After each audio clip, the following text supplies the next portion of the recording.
API security is on everybody's minds because we want to have APIs, but of course we also want to have secure APIs.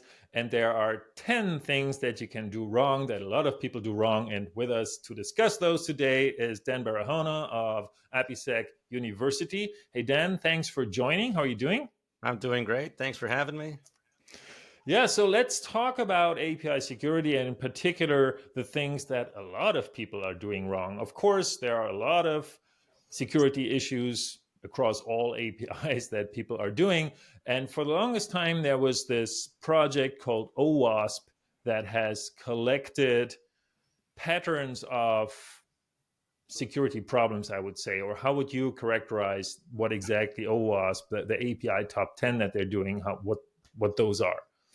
Yeah, you make a great point, right? The APIs provide tremendous value. It's really powering everything that we do. Every credit card transaction, booking, Lyft rides and, checking airfares on mobile apps. It's all powered by APIs, but attackers have noticed these APIs as well. And the reality that I think the audience really needs to understand is API threats are different. And the ways that we've protected our web and mobile apps, things like web scanning and code analysis, are still relevant, but are not addressing a lot of these new threats that are coming in to APIs. And you mentioned the OWASP API Security Top 10. This is a listing of 10 API-oriented security threats. First published in 2019, just issued a brand new one about a month ago. The 2023 edition. Some things have stayed the same. Some things have merged and consolidated. Some have been updated. Some went away and some are added.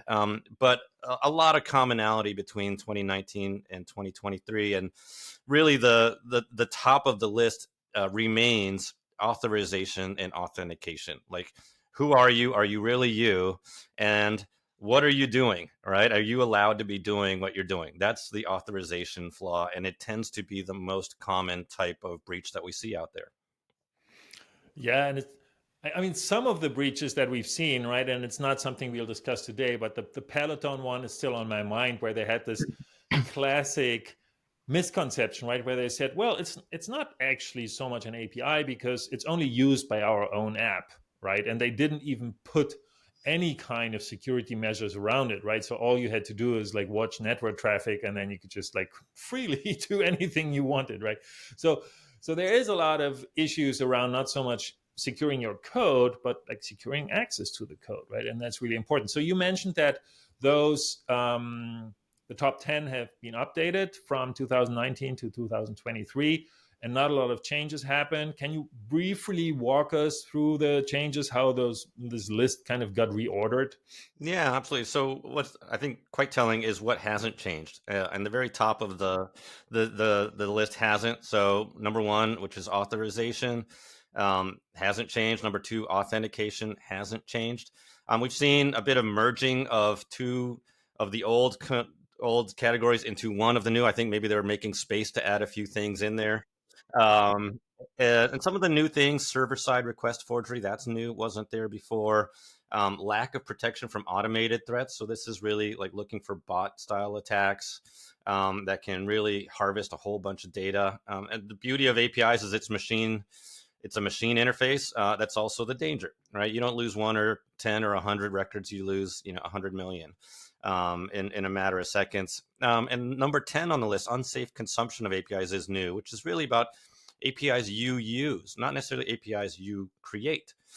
So if you're using an API that does address validation, are you sure that the data you're getting back is correct data, right? So it's a new one on the list as well. Yeah, that was very interesting to me because I think in many cases that's not even on the radar of people thinking about API security, right? They're all about the security of the APIs that they expose, but not so much the risks that they create by consuming APIs. So it's that's really good to see that the scope of the top 10 there was extended. So very interesting updates there, I think, but let's dive into with just a little case study, like a recent example of something that happened so that we can illustrate a little bit how these things are actually relevant in real life. So tell us a little bit about that case that you were picking, Dan. Sure. Yeah, the case I'd like to share is Coinbase.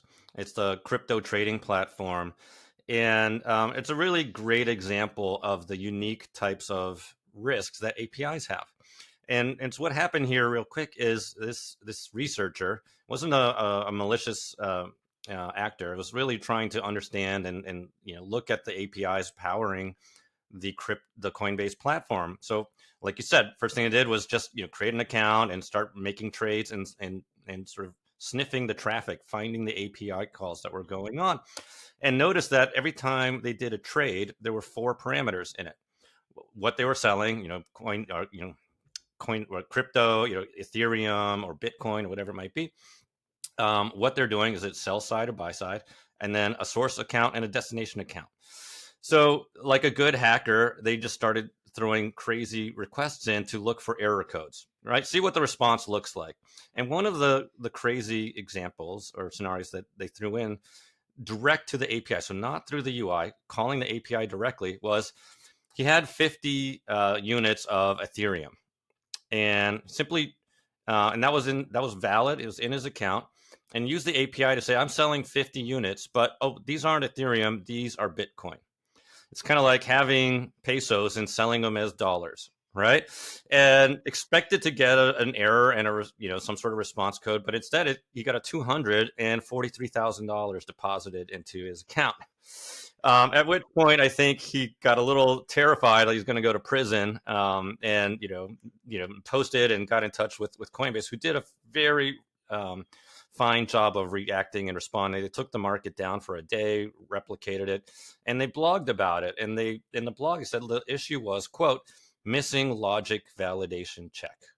And what does that mean, right? There's no logic in the app, in the backend app, that said, are you selling what you actually own?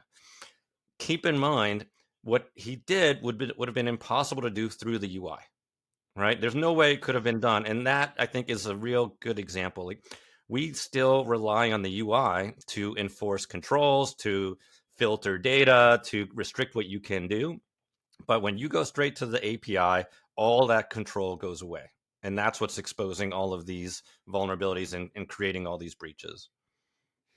Yeah, and I think that really is that very common pattern, right, where people almost are not realizing that they are creating APIs, so to speak, right? They don't really treat them as full-blown APIs, because for them it's just like, well, it's just what my app does.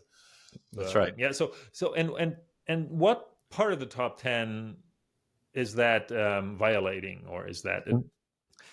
It's a perfect example of the very number one issue on the top 10, broken object level authorization. That's one that hasn't changed. I don't think there was any debate on that. It pretty much carried over from 2019 to 2023. And it really reflects this issue about, what can you do when you're accessing this API? It's one thing to be able to authenticate and prove that, Dan is Dan. But once I've logged in, can I go ahead and pivot and access Eric's records? That's an authorization flaw.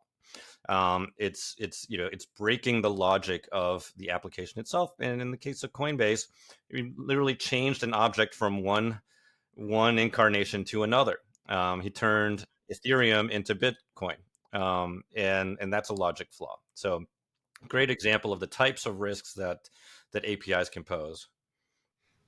Okay, good. So what I would like to do, and thanks a lot for walking us through that example, Dan. And what I would like to do is, right, so I think the OWASP top 10 nowadays really are something that everybody should be aware of, because it just happens so much. There are so many security incidents that can be pinpointed to those top 10, right? So they really should be high up on everybody's radar. APIsec University, or APIsec University, I think you call it.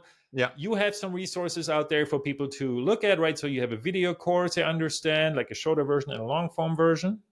That's right. So we launched APIsec University. It's a free non-vendor. We don't push products or promote anything on it. Remarkably popular site, over 50,000 students enrolled. And we do have a great intro course, API Security Fundamentals.